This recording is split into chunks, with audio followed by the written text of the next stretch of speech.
So I hope you all are safe at your homes and you are following all the lectures. And any who has not understood the lecture properly or who are having any doubts, I have already said that you can mail me or you can ask me in the comment section. Okay, now I am receiving a lot of assignments through my mail, and I am also checking it as soon as I can, and I'm sending it back to them. So you can ask your batchmates that as I used to check in the college days, line by line, and I used to mark all the has, have and everything. The same way I'm trying to do it as much as I can. I'm trying to do it through the mobile phone, and I'm sending it through the mail back to the students. So please don't feel embarrassed or don't feel ashamed of showing your assignment or showing how much English you know, because we are all here to learn, and we will learn gradually. Every student will become perfect in their language, but gradually, not suddenly they'll be able to understand everything. Okay, so you can send me your assignments in the mail ID. The mail ID is there in the description box. You can check for yourselves. Alright, so many students have might have come across this news that I'm beginning with something new. So today I would like to share this with you all. Yes, I am coming up with a new segment, and thanks to you all, because the love and the support which I'm receiving from you all students, and I'm seeing that people are interested, the students are interested, and they are actually understanding.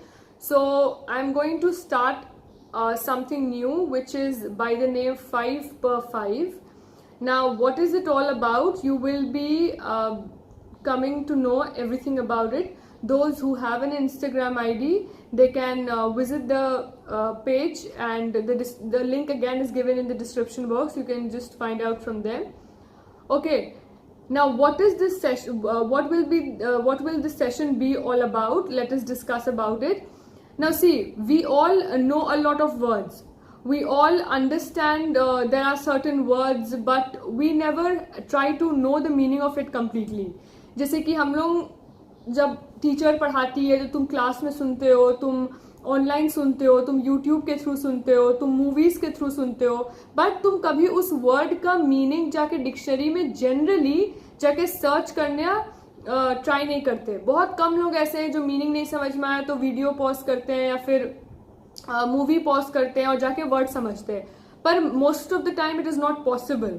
So what I am trying to do is every day I will be coming up with 5 words, that is 5 words for 5 days. That is, each day I will be coming up with 5 words.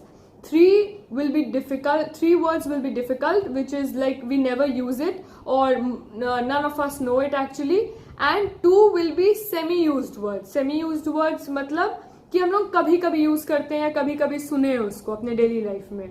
तो ये 5 word अपने एक picture के साथ I will upload it on Instagram page, on the channels Instagram page, and उस सारे 5 word को हम अपने यूट्यूब चैनल पे एक्सप्लेन करेंगे. Why I am doing this? Because generally you people used to have your summer vacation from 1st June to 30th June, but because of this lockdown what is happening, summer vacation हम लोग का 2 महीना पहले ही शुरू हो गया है. तो हम लोग कुछ नया, बहुत लोग नया सीख रहा है, बहुत लोग बस घर में बैठा है और लेक्चर सुन रहा है या कुछ नया सीखने की कोशिश नहीं कर रहा है. So what I am trying to do कि क्यों नहीं घर बैठे आपको डिक्शनरी जनरली बोरिंग लगता है, तो डिक्शनरी नहीं यूज करके फिलहाल, dictionary obviously you can use any time, उसमें कोई गलती नहीं है, you can use dictionary obviously, but बहुत बार क्या होता है कि हम लोग जनरली डिक्शनरी लेके बैठते नहीं और हम लोग 10 वर्ड ढूंढते नहीं, हम लोग को बोरिंग लगता है. सो हम लोग का मकसद क्या है? सीखना. So that is what I am trying to do कि हम नए वर्ड्स को लेके आएंगे, आप लोग के साथ शेयर करेंगे, हम भी सीखेंगे, आप लोग को सिखाएंगे, and with the help of that you will be able to learn new words, और अपने डेली लाइफ में आप उसको यूज भी कर सकते हो, और जब आप सुनिए तो आप समझ भी सकते हैं. Okay, so now from when I will be beginning this, again you will come to know obviously, and again and again I'm saying that those who don't have an Instagram ID, it's okay, no problem is there, you don't need to make one. अगर आपके घर में दिक्कत है या फिर आप नहीं बनाए इंस्टाग्राम आईडी तो कोई प्रॉब्लम नहीं है, आपको इंस्टाग्राम आईडी बनाने की कोई ज़रूरत नहीं है। आप डायरेक्ट मेरे यूट्यूब चैनल पे आके you can just follow all the lectures. I will try to create another segment ताकि जो फ्लेमिंगो चैप्टर्स का लेक्चर है और जो हम 5x5 स्टार्ट करेंगे वो मिक्स ना हो, फॉर योर कन्वीनियंस। ओके, सो यहाँ तक हम लोग डिस्कस कर लिए कि हम क्या करने वाले हैं, हम आप लोग से शेयर कर दिए that what I'm trying to begin, and obviously without your support वो ज़्यादा सक्सेसफुल नहीं हो पाएगा, तो आपका सपोर्ट बहुत इम्पॉर्टेंट है। एंड मेन मोटिव ये है स्टूडेंट्स दैट आप वो हर वर्ड को सुने, वो हर वर्ड को समझे और आपका इंग्लिश इम्प्रूव हो, because again I am saying I am your English teacher and my main focus is to improve your English. All right, okay, so now coming back to our text which we are supposed to do.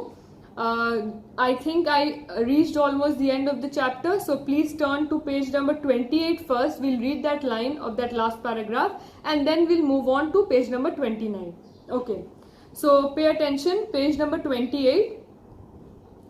This went on until July. Now this went on until July, क्या went on? Last lecture में जो भूल चुके हैं, let me just brush up. हम लोग क्या पढ़े थे? That विलियम डगलस जो ऑथर है वो डिसाइड करता है कि क्योंकि वो कोई स्पोर्ट्स नहीं कर पा रहा है बिना उस डर के, तो वो एक इंस्ट्रक्टर हायर करेगा। वो इंस्ट्रक्टर हायर करता है, वो इंस्ट्रक्टर उसको अक्टूबर में शुरू करते हैं सिखाना, करते करते करते 3 महीने बाद वो प्रॉपरली अपना चेहरा अंदर डालने लगता है पानी के, बट देन फिर भी वो डर कहीं ना कहीं it is there inside him.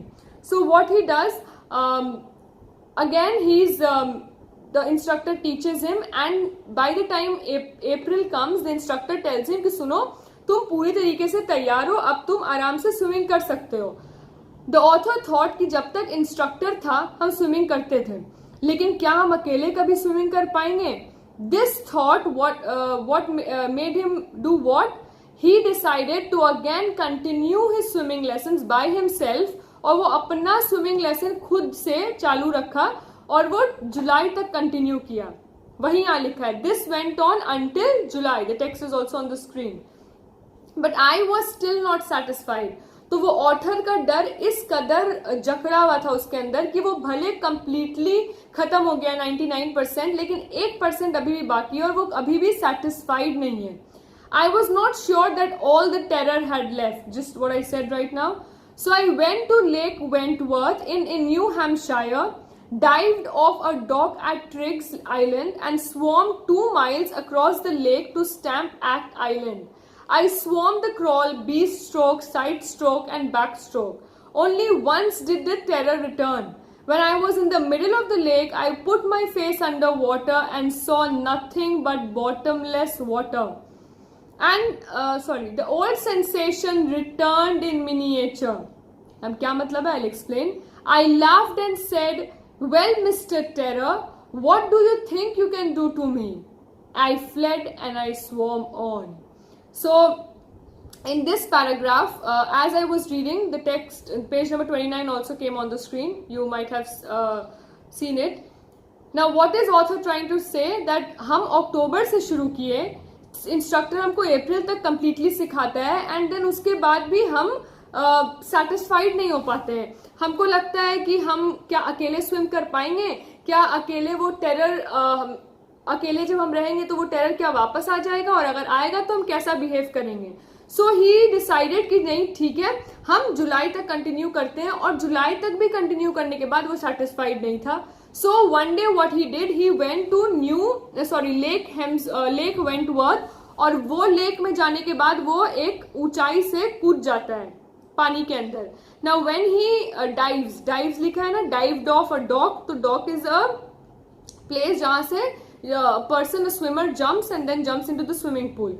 सो वो कूदता है पानी के अंदर and swam 2 miles across the lake to Stamp Act. See, the text is on the screen and I've also marked it there so that you all can understand. I swam the crawl, B-stroke, side stroke and back stroke. So ये क्या है? Stroke. Stroke is a kind of जो मारते हैं उस process को stroke बोलते हैं, वो तरीके को। फॉर एग्जाम्पल हार्ट स्ट्रोक आता है, हार्ट अटैक, तो स्ट्रोक मारा, हार्ट में कोई ऐसा लगा कोई मारा है तो वो हार्ट स्ट्रोक हुआ, या हार्ट अटैक हुआ, तो stroke generally we cut it out और वो हम लोग मारते हुए आगे बढ़ते हैं। तो यहाँ पर breast stroke, side stroke and back stroke का क्या मतलब है? These are kinds of swimming positions which are used by the swimmers, और जब वो लोग स्विम करते हैं। Once did the terror return, तो टेरर ऐसा नहीं था कि एक बार भी नहीं आया, टेरर एक बार आता है। When I was in the middle of the lake and I put my head under the water, याद करो जब वो स्विमिंग पूल में डूबा था, उसको फेंका गया था, उसको तब भी बॉटमलेस दिखा था, एक अजीब सा गंदा येलो टिंज का पानी दिखा था, लेकिन उस वक्त क्योंकि वो छोटा था एंड वो प्रिपेयर्ड नहीं था और उसको स्विमिंग नहीं आता था, ये सारा फैक्टर्स की वजह से वो डर उसको हेल्प ही नहीं किया और वो सक्सीड नहीं कर पा रहा था। बट यहाँ पर अभी वो बड़ा हो चुका है, वो स्विमिंग सीख चुका है और कहीं ना कहीं वो टेरर उसके अंदर से कंप्लीटली, ऑलमोस्ट बोल सकते हैं, चला गया है। So he was in the middle of the lake, वो अपना सर पानी के अंदर डालता है and see nothing but bottomless water, तो उसको क्या दिखता है? सिर्फ और सिर्फ बिना एंड वाला पानी। The old sensation returned in miniature, underline that, old sensation. Again old sensation यहाँ पर क्या मीन कर रहा है? फियर। जो फियर था वो मिनिएचर में लौटा है। Miniature you all know, in small, in tiny quantity. जैसे फॉर एग्जांपल बोलते हैं वो मिनिएचर पेंटिंग है, जैसे छोटा छोटा घर बनाया है, मिनिएचर फोटोग्राफी है। फॉर एग्जाम्पल कोई भी छोटे चीज का फोटोग्राफी करके ऐसा दिखाना कि वो बहुत बड़ा है, ठीक है? मिनिएचर एज इन छोटा, वेरी स्मॉल। तो यहाँ पर वो जो ओल्ड सेंसेशन था, वो डर था, वो एकदम छोटे अमाउंट में, एकदम टाइनी अमाउंट में वापस आया। But what did the author do? I laughed and said, well mister terror. So again he scorning, ताना मार रहा है, वो नीचा देख रहा है उस टेरर के ऊपर जिससे वो इतना डरता था। आज वो उस टेरर को नीचा देख के बोलता है कि ओह तुम हमको क्या डराओगे, तुमको क्या लगता है तुम हमको क्या कर सकते हो? And he says this and he fled and swam. Fled, वो भागते हुए आगे जाता है और वो स्विमिंग करते करते आगे बढ़ जाता है।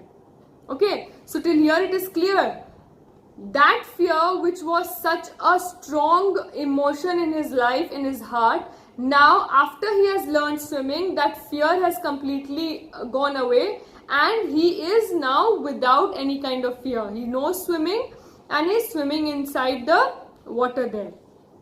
Okay, yet I had residual doubts. At my first opportunity I hurried west, went up the Titan to Conrad Meadows, up the Conrad Creek trail to Mead Glacier and camped in the high meadow by the side of Warm Lake. So ये सब description है जगह का जहां जहां वो swimming करने गया, क्योंकि क्या बोल रहा है first line of that paragraph? Yet I had residual doubts. Residue क्या होता है? जो साइंस स्टूडेंट्स है या 10th तक सब, again I am saying science पढ़े हो, जब हम लोग कोई चीज को छानते हैं, सो व्हाट हैपेंस, जब हम लोग कोई चीज को छानते हैं तो वहां पर छन्नी में कुछ रेसिड्यू बचता है, या फिर हम लोग सेडिमेंटेशन जो होता है, जब हम लोग गंदा पानी रखते हैं बहुत देर के लिए और फिर at the bottom of the glass हम लोग को दिखता है कचरा जमा हो गया है, तो वो क्या हुआ है? वो रेसिड्यू है, जो बचा हुआ रहता है वो रेसिड्यू होता है। तो ये बोल रहा है कि इतना कुछ करने के बाद भी मेरे अंदर कहीं ना कहीं वो डाउट बचा हुआ था, शायद वो शक था कि क्या अब भी हम डर से कंप्लीटली फ्री हैं कि नहीं। ऑलमोस्ट उसको यकीन था, बट देन बोल सकते हो 1% या आधा % वो डाउट कहीं ना कहीं उसके अंदर था। तो ये डिफरेंट जगह जाता है और वहां वो स्विमिंग ट्राई करता है, और वही जगह का नाम यहाँ लिखा हुआ है, Mead Glacier, warm lake and other things. तुमको याद रखने का जरूरत नहीं है, इन केस यू रिमेंबर, या नहीं तो रिमेंबर करके सही स्पेलिंग लिखना है एग्जाम में, या नहीं तो you just write he visited different places in order to get over his fear or in order to get rid of his fear. ठीक है, अगर नहीं याद रहा जगह का नाम तो different places, अगर स्पेलिंग के साथ सही जगह याद रहा तभी फिर तुम पूरा जगह का डिस्क्रिप्शन दोगे। Okay, The next morning I stripped, dived into the lake and swam across to the other shore and back. Just as Duke Corpon used to do, I shouted with joy and Gilbert Peak returned the echo. I had conquered my fear of water.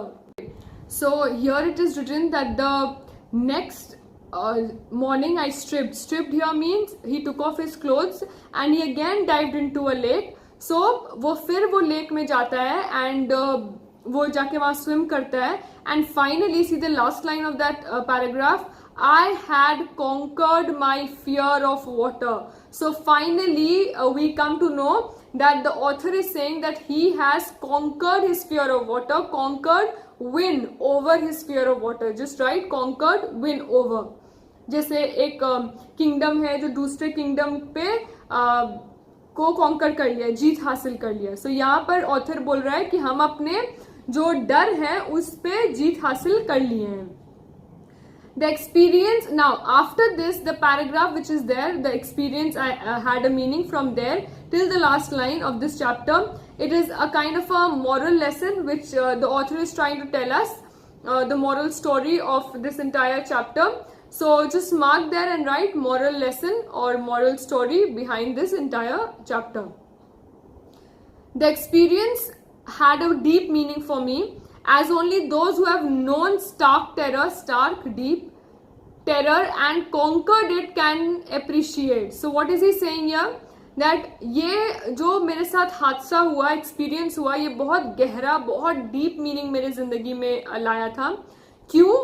क्योंकि जो अभी तक इस Stark terror से गुजरा है, जो इस डरावने एक्सपीरियंस से गुजरा है, वही जान सकता है कि और वही जान सकता है कि हम किस चीज से गुजरे और हमको अप्रिशिएट कर सकता है कि finally he has come out of his fear of water.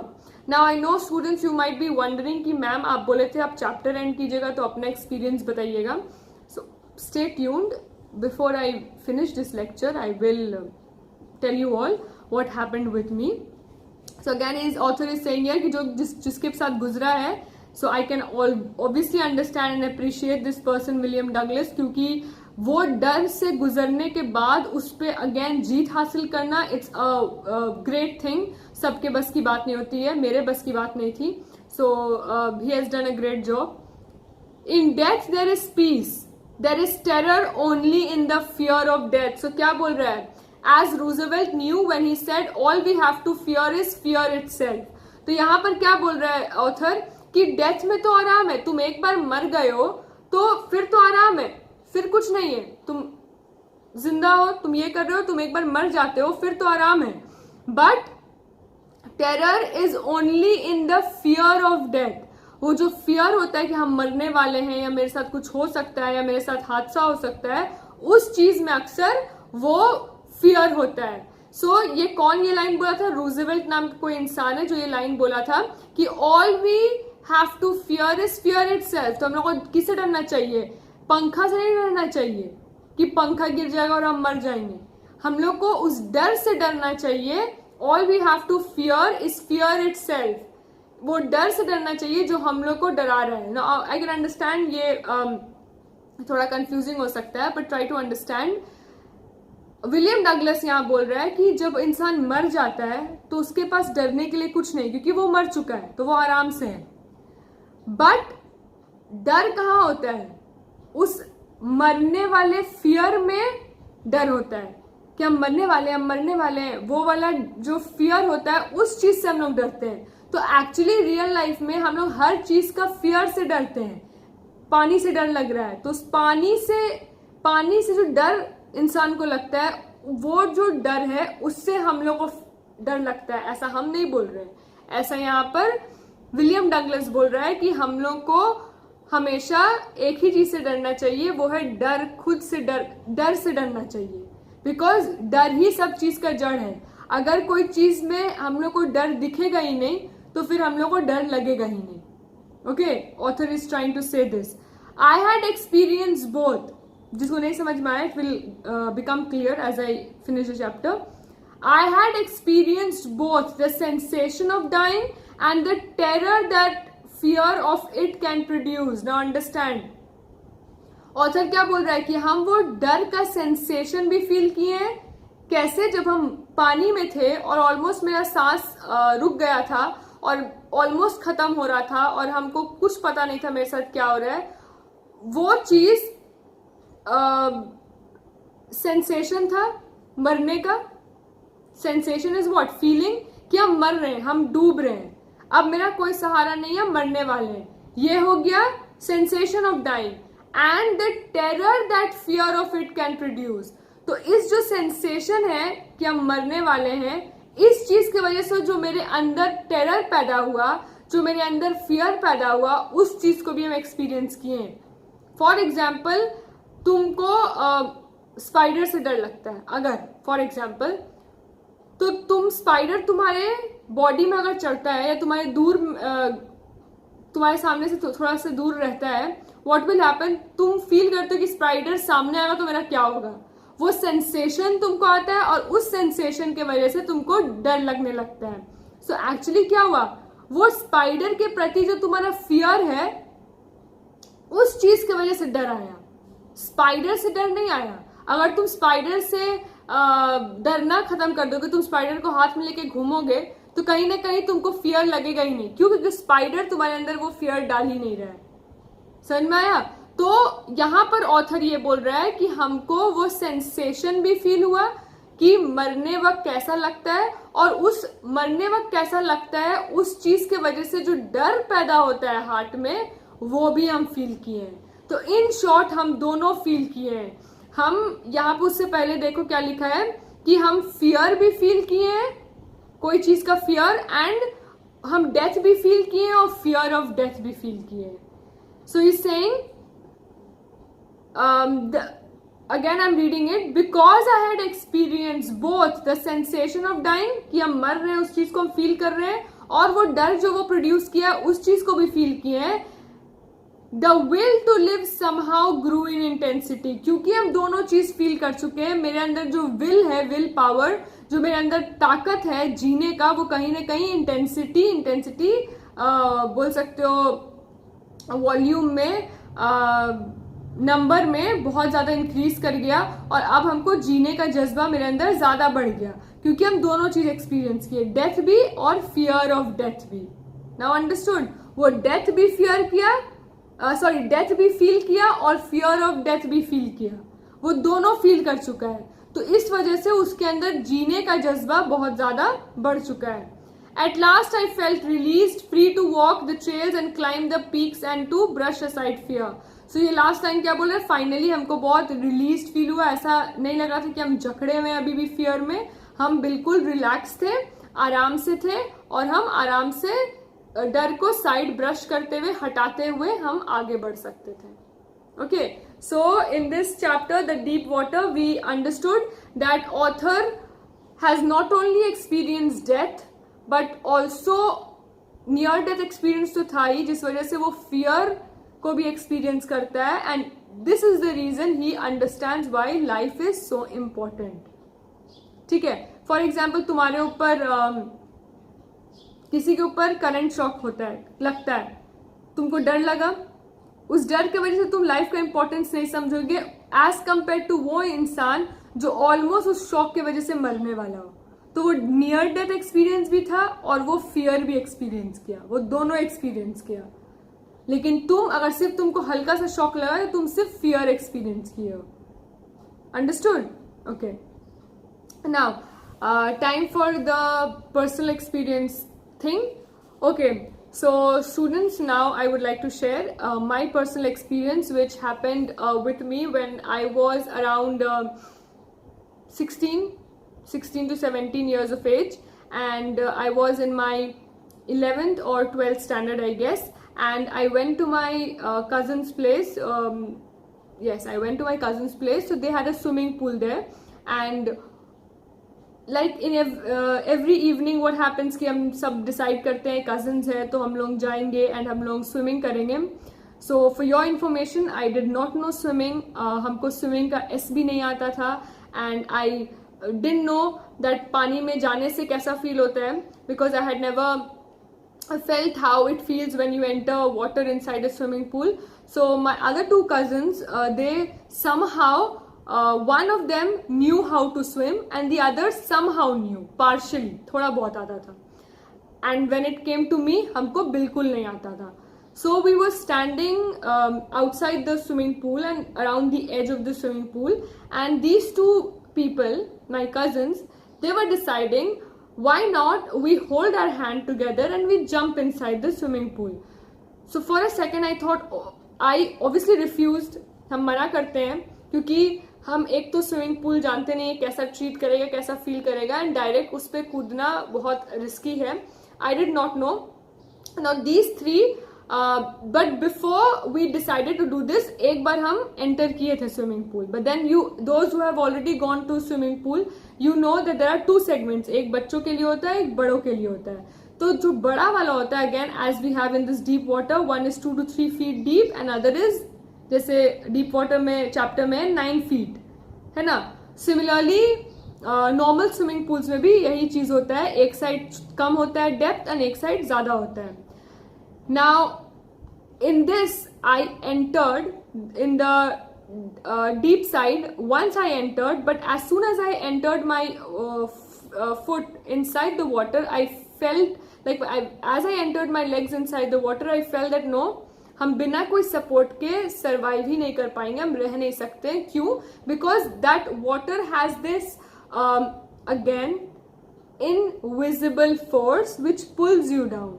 You feel कि तुमको कोई नीचे खींच रहा है. इट्स नथिंग जादू nor magic, it's just force which water has it and it tries to pulls you down. अगर तुमको टेक्निक नहीं पता है कैसे सरफेस पे रहना है, ऑन द टॉप कैसे रहना है.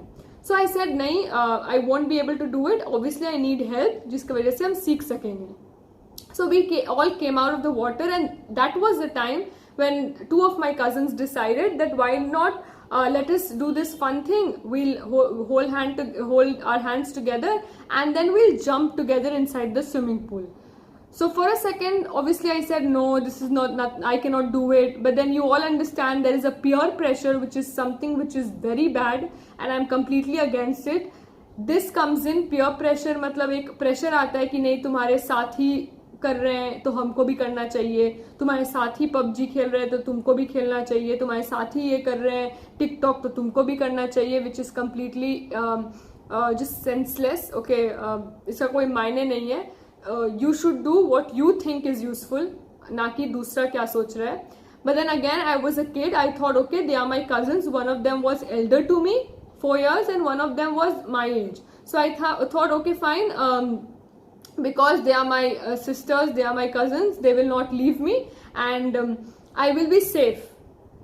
So before, now here comes the fun thing, because I know you all will laugh at it right now, but I know what happened with me. Now I am also smiling, but I know मेरे साथ क्या हुआ था. They were holding hands with me and we tried, they were saying okay fine, on the count of 3, 1 2 3 हम लोग jump करेंगे. I thought okay fine, 1 2 3 में jump करेंगे. And before the number 3 came, in one itself they pushed me inside the water. Now almost similar experience as it happened with William Douglas here, because he was also pushed inside the water, but the only difference is William Douglas को पता ही नहीं था कि वो फेंका जाएगा and I somehow knew कि अच्छा हम पानी के अंदर जाएंगे, but then I thought my sisters will be there with me. Now as I went inside the water, now this was a very deadly, very pathetic experience which I had. As I went inside the water, I went upwards, like I went upside down. My legs were up and my head was down. So as they pushed me inside the swimming pool, I went down, my legs were up and my head was down. So you all can imagine what it would have felt like. It was just 2 to 3 seconds and it felt like 2 to 3 hours, 2 to 3 days. It felt so long and I could actually see everything in slow motion. It is not magical, I can actually remember everything in slow motion, what was happening. But देखने वाले को लगा होगा कि कोई गिरा है and he's trying to struggle. But I know what happened with me. My head was down. I was trying to just splash with my hand inside the water, that somehow I turned again in that normal position. And I was trying to grab something. But because they threw me just in the middle of the swimming pool, I had no rods, I had no railings there that I could hold and get that support. I started panicking. I again splashed the water a lot of times. And the more you become panicky, the less it will help you. always remember. Those who know swimming, those who have tried swimming, they know this. So you need to stay calm. But at that moment, I could not. I tried to breathe because obviously हमको समझ में नहीं आया कि पानी के अंदर है तो सांस नहीं लेना है, and all the water went inside my nose. I didn't know what was happening, and then suddenly, from where I don't know, my body started becoming again, it started coming back to its normal position, and I felt something held my hand. It was my cousin who threw me inside that swimming pool, and finally they just held me, and I couldn't even shout, I couldn't even show my anger. I was so disturbed at that moment. Finally my head came outside water and I relaxed, but for those 3 to 4 or 2 to 3 seconds I thought I was dead. So this is how bad it can get. So I can completely understand with how William Douglas would have felt when it happened with him. So this is what happened with me, and after that you all can understand how badly I thrashed them because they did something so bad with me. Alright, so back to me. So this was my experience, which I would have never shared with you all if the similar chapter would not have been there. So I hope you all have understood the chapter. Now coming back to our text, the fun stuff is over. Now pay attention. We need to understand how to write the answers. That I'll do in the next lecture. I'll take all the 3 questions of the 3 chapters, and I'll try to discuss how to write, first in points and then in paragraph. So one complete lecture I'll devote to that writing part. Alright, so till then, those who want to send me their assignments, the email ID is available. You can send me anytime, and you can give me 2 to 3 days, and I'll check and give you back. Alright, okay, so till then, please go through the lectures. Whatever problem you have, ask me if it is needed. I'll be there to help you all. Until then, please keep studying and stay home. Okay, thank you.